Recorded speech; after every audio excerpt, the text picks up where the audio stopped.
1925, en París, Francia, aparece publicado este libro, El misterio de las catedrales, firmado por un tal Fulcanelli.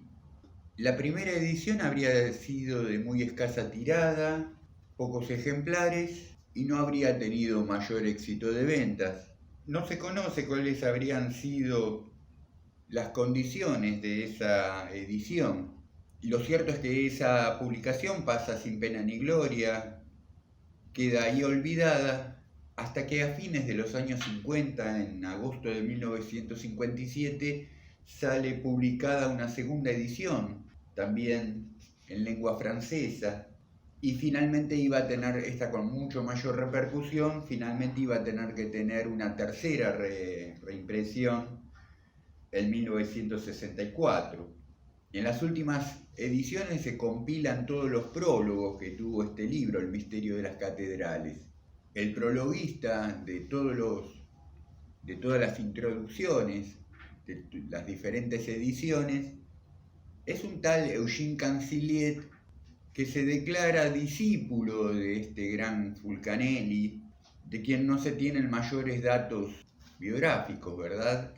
En la actualidad a Fulcanelli, por estos libros, se lo considera el último de los grandes alquimistas, o el último alquimista a secas en la tradición hermética europea, el último autor al menos capaz de dar cuenta del contenido de los antiguos tratados de alquimia, de quien este tal Cancelliet habría sido el discípulo en la misma materia. Ya en el prólogo 2, en el prólogo 3, si bien nunca hay una caracterización del autor, porque este tal Fulcanelli, cuyo vocablo remite a un seudónimo, ¿no es cierto?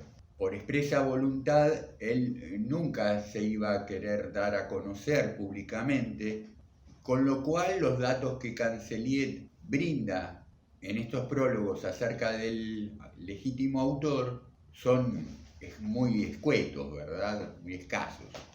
Apenas si Cancelliet llega a decir de Fulcanelli en uno de los prólogos del segundo libro que se publica bajo este seudónimo, Las moradas filosofales, apenas ahí en uno de los prólogos Cancelliet alcanza a decir acerca de su maestro, que tenía un grave y noble rostro, cubierto por sus largos cabellos grises. Está remitiendo a una época, principios del siglo XX, promediando la década del 20, al menos en 1925 es que se publica por primera vez El misterio de las catedrales, con lo cual está remitiendo a las primeras décadas del siglo XX. Vamos, que un hombre de cabello largo y gris en esa época suena más a la apariencia de un pordiosero o de un sabio ermitaño, si era esa una lívida imagen que se quisiera dar de Fulcanelli, del maestro alquimista, ¿no es cierto? La primera edición en francés del Misterio de las Catedrales, el primero de los libros que sale al público firmado por Fulcanelli, como decía, no se conocen las condiciones editoriales con que salió a la luz. Se sabe sí que llevaba ilustraciones de un tal Julian Champagne, que si buscamos en internet encontramos imágenes del pintor y algunas de sus obras. Que yo sepa, no ha dejado testimonio escrito sobre su experiencia de haber ilustrado las obras de Fulcanelli, pero Eugene Cancelliet, llega a asegurar que, bueno, claramente él, como prologuista y discípulo de Fulcanelli, conoció al verdadero autor de la obra, pero este Julian Champagne también lo habría conocido, el pintor, ¿no es cierto?, ilustrador de la primera edición, ilustraciones que luego en las siguientes ediciones se pierden, son reemplazadas por fotografías del natural, siendo que después de todo el primer libro, El misterio de las catedrales, no deja de ser un ensayo que trata de una descripción de las fachadas, relieves, figuras que presentan la superficie de algunas de las catedrales más importantes de Europa. Para la segunda edición del Misterio de las Catedrales, la de 1957, que ya sí va a tener un mayor éxito popular, con lo cual se impulsa una tercera edición para 1964, el editor que interviene es Jean-Jacques Pauvert, un joven parisino que por entonces, fines de los años 50, se destacaba en Francia, en París, por tener una editorial, como decir, de poca monta, de poca reputación. Se dice que en esa editorial, bueno, él en principio había editado toda la obra completa de Marqués de Sade, editaba material a mitad de camino entre lo transgresor y lo pornográfico, y en el catálogo de pronto entra El misterio de las catedrales y el libro siguiente de Fulcanelli. Para esta segunda edición habría ido Cancelliet en persona. Claro, con la primera edición impresa, se habría presentado ante Jean-Jacques Pauvert a decirle: queremos reeditar este libro. Probablemente Pauvert fuera lo suficientemente díscolo para que apareciera un fulano a decir: quiero publicar estos libros de un sutano que no quiere verte la cara, que no quiere conocerte, que no quiere ser un hombre público, que no quiere que se conozca su nombre real, sin mayores consideraciones de pensar que quizás entonces se ocultara un hecho ilícito, ¿no es cierto?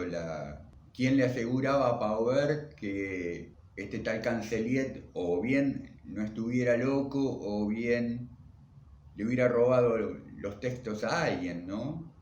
La cuestión es que la obra se publica en estas condiciones, de no conocer el autor verdadero, de presentarse como prologuista Eugene Cancelliet, quien sería el discípulo del autor. Claro, a esta altura podemos pensar que se trataba todo de un montaje, ¿no es cierto? ¿Quién nos asegura que realmente Eugene Cancelliet no haya sido Fulcanelli, que jugaba toda esta puesta en escena de presentarse como alguien ajeno, el único canal, la única persona que conocería a este viejo sabio genio, sin admitir que podría ser él mismo, ¿no es cierto? Y jugando a crear toda una atmósfera de misterio en relación con el producto. En definitiva, Eugene Cancelliet murió en 1973 en Barcelona. En YouTube mismo pueden encontrar algunos reportajes que se le han realizado. La mayoría están en francés, pero posiblemente algunos subtitulados, doblado al español encuentren, donde él murió diciendo, Cancelliet, no solo que él mismo no era Fulcanelli, que nunca lo fue, sino que además, como alquimistas, Fulcanelli, el maestro, lo era en tanto que habría logrado consumar la gran obra, habría hallado la piedra filosofal, mientras que Cancelliet muere admitiendo que él en lo personal nunca lo consiguió, si bien había sido discípulo de Fulcanelli y se hallaba bastante avanzado en sus estudios y en sus experimentaciones. En fin, empezando por hablar del misterio de las catedrales, las ediciones que encontramos en español de Plaza y Llanés han sido muy cuidadas, hay que decir. La traducción de Ferrer Aleu se nota que es muy cuidada, muy pulida, siendo que el discurso de quien sea que haya sido este Fulcanelli es muy pulido, es muy refinado, es muy atractivo para el lector. Los 3 prólogos a la obra, firmados por Cancelliet, nos introducen, obviamente como prólogos, como tales, en lo que vamos a ver desarrollado en el resto del libro, especulando con el misterio mismo que se desprende de la alquimia, sumado a este misterio encarnado en la palabra Fulcanelli, ¿verdad? Estos prólogos casi como leer cuentitos policiales, yo diría. Luego, comenzada la obra, quien fuera que se hallara bajo el seudónimo de Fulcanelli, En 4 capítulos, una introducción y una conclusión, va a tratar acerca de las catedrales. En principio le dedica una muy buena porción, tal vez la porción más amplia del libro a la Catedral de Notre Dame de París. Luego, igualmente, tratándose de Francia, habla de la Catedral de Amiens y por último de la de Bourges. Y el último capítulo lo remite a la cruz cíclica, un monumento que se halla a la entrada de una iglesia en la hoy ciudad de Ndaya, igualmente en Francia, en el límite con España, ahí en los Pirineos, costeando el Océano Atlántico. Fulcanelli nos cuenta que las grandes catedrales medievales fueron creadas por los masones, que surgen a inicios de la Edad Media como un gremio de albañiles. Los masones eran aquellos que construían casas, edificaciones, siendo muy probable que la palabra masón se derive del alemán Metzen, que significaría o significaba en aquella época ladrillo, en tanto que los masones eran constructores de ladrillos, se los habría empezado a identificar con ese nombre. Claro que la albañilería en aquella época era mucho más completa, tal vez como disciplina, de lo que podemos entender hoy, ¿no es cierto? Abarcaba la arquitectura, abarcaba el conocimiento matemático más profundo, las proporciones, todo lo vinculado al arte. Los masones pronto como gremio y más tarde como orden filosófica van a cobrar relieve, importancia, poder. En determinado momento a la palabra masón se le añade el prefijo franc, ¿no? De franc masón, o en algunos casos free masón, que este franc por franco, free por libre, remitía a masones librados de impuestos, o sea, el ser masón en determinado momento de la Edad Media te ponía socialmente en un lugar de mucho prestigio, de mucha reputación, tal es así que si eras masón te veías libre de pagar impuestos.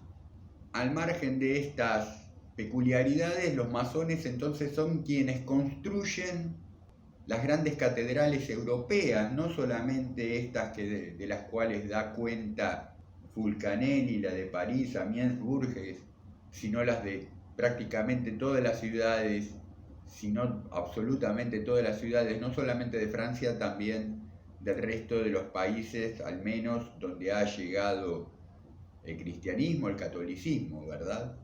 Entonces lo que hace Fulcanelli es hacer un repaso, una recopilación, un relevamiento de cada una de las imágenes. Por ejemplo, en Notre Dame de París se hallan en los artesonados, se hallan en relieves, en bajorrelieves, como figuras esculturales, como las pequeñas gárgolas, ¿no es cierto?, en artesonados, imágenes que pueden ser más figurativas, más abstractas, como las que pueden presentar los vitrales, los rosetones, ¿no es cierto?, que tiene más ya que ver con el orden de la abstracción. Él no solamente hace una descripción lineal de cada una de estas figuras, sino que además comenta acerca del contenido esotérico, alquímico, que contendrían estas imágenes, después de todo simbólicas, ¿no es cierto?, símbolos, y derivando también en determinado momento a historias referentes al espacio, a la época de construcción de estas obras, a los períodos. Sabemos que estas iglesias, estas catedrales, no fueron construidas en un solo tiempo, sino que llevó siglos concluirlas, ¿no es cierto?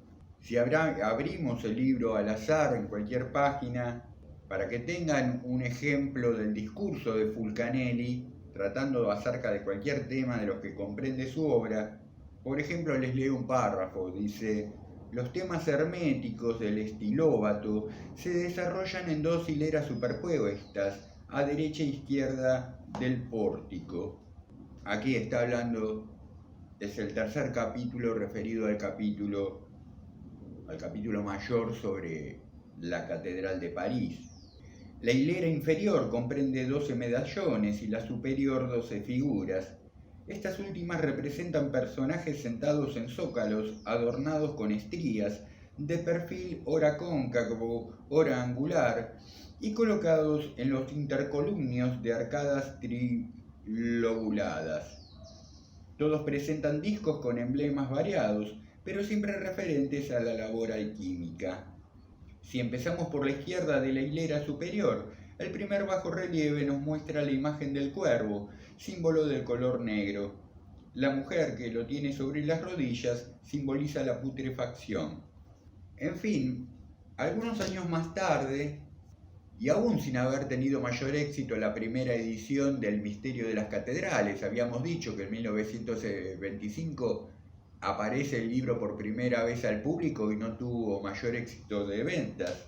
Aún así, en 1929, antes de la segunda edición del Misterio de las Catedrales y con su consecuente, ahora sí, éxito comercial, en 1929 aparece Las Moradas Filosofales, un libro bastante más voluminoso que el anterior, también con los prólogos correspondientes de Eugène Cancelier, siempre todo esto en Francia, ¿verdad?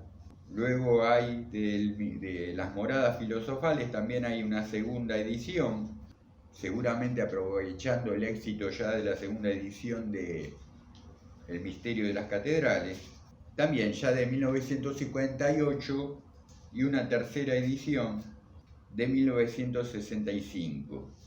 Bien, Las Moradas Filosofales, como podemos ver, mucho más voluminoso esta obra que El Misterio de las Catedrales, no deja de ser una versión de lo que Fulcanelli habría hecho en el primer tomo en relación con edificios medievales religiosos. Esta vez Fulcanelli hace exactamente lo mismo, pero en relación con edificios civiles, es decir, edificios laicos. No diría profanos, porque las imágenes, si bien son profanas en los edificios descritos en Las Moradas Filosofales, vamos que también mucho del orden de lo profano aparece en las catedrales góticas, ¿no es cierto? Figuras de gárgolas, imágenes relativas a la alquimia, la astrología, los signos zodiacales impresos en los suelos de las grandes catedrales, o apareciendo aquí y allá. En fin, son muy ricos de leer también los prólogos a este libro de Las Moradas Filosofales. Este volumen, ya mucho más extenso, se divide en dos partes, a lo que llama libro primero, libro segundo. En la primera parte se tratan temas tales como la historia del monumento, ¿no es cierto? Se habla sobre la Edad Media y el Renacimiento, sobre la alquimia medieval, el laboratorio del alquimista, sobre química y filosofía, la cábala hermética, alquimia y espagiria. Y ya en la segunda parte entonces se empieza a dar cuenta de los edificios de los cuales se va a tomar el autor para hacer sus descripciones. Entonces habla no solamente de edificios como casas, como palacios, castillos, sino también sobre pequeñas esculturas, ¿no es cierto? Algo así ya había hecho en El Misterio de las Catedrales acerca de una cruz de piedra que se halla en la ciudad de Hendaya. Aquí va a hablar de un monumento que trata de una salamandra que se halla en la ciudad de Lisieux, en Francia. En otro capítulo habla sobre el mito alquímico de Adán y Eva. Se refiere también a personajes olvidados, remotos, pero con algún grado de importancia en lo que es la historia de la alquimia. Entonces habla de un tal Luis de Stisac, gobernador del Poitou y de la Santoinge, me disculparán la muy mala pronunciación que tengo del francés y de otras lenguas no españolas también. Este Luis de Stisac, gran oficial de la corona y filósofo hermético. Otro capítulo se llama El hombre de los bosques, heraldo místico de Thiers. Habla del maravilloso grimorio del castillo de Dampierre, los guardias de escolta de Francisco II, duque de Bretaña, el reloj de sol del Palacio Holyrood de Edimburgo. Otro capítulo trata de la paradoja del progreso ilimitado de las ciencias, el reinado del hombre, el diluvio, la Atlántida, el incendio y la Edad de Oro. Para que tengan otro ejemplo más de la escritura de Fulcanelli, les leo otro párrafo. Demasiado tarde conocido, demasiado pronto dejado. Palabras de soplador decepcionado, feliz de encontrar al fin, al término de su largo camino, ese húmedo radical tan ardientemente deseado, pero desolado por haber perdido en trabajos vanos el vigor físico indispensable para la realización de la obra, con ese mejor compañero, pues con seguridad es nuestro fiel servidor, el Mercurio, el que aquí se figura bajo el aspecto del primer anciano. Un ligero detalle lo señala a la atención del observador sagaz. El rosario que sostiene forma, con el bordón, la imagen del caduceo, atributo simbólico de Hermes.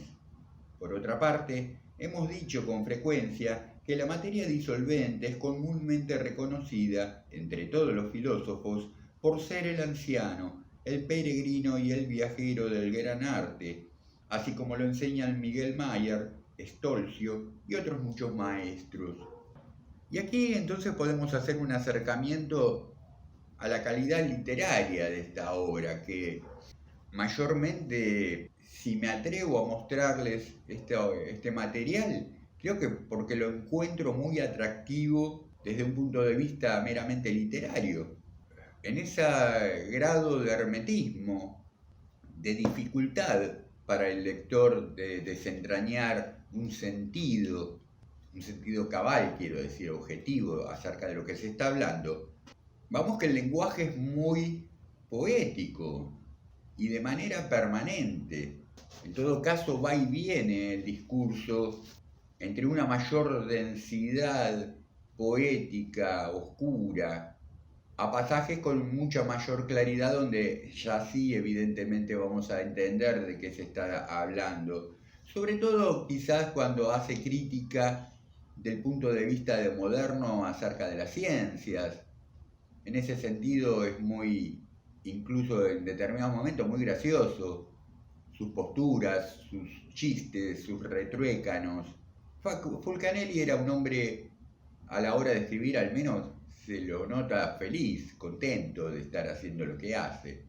No tiene mayor escrúpulo ni empacho en mostrarse al menos ocurrente en distintas partes de su obra.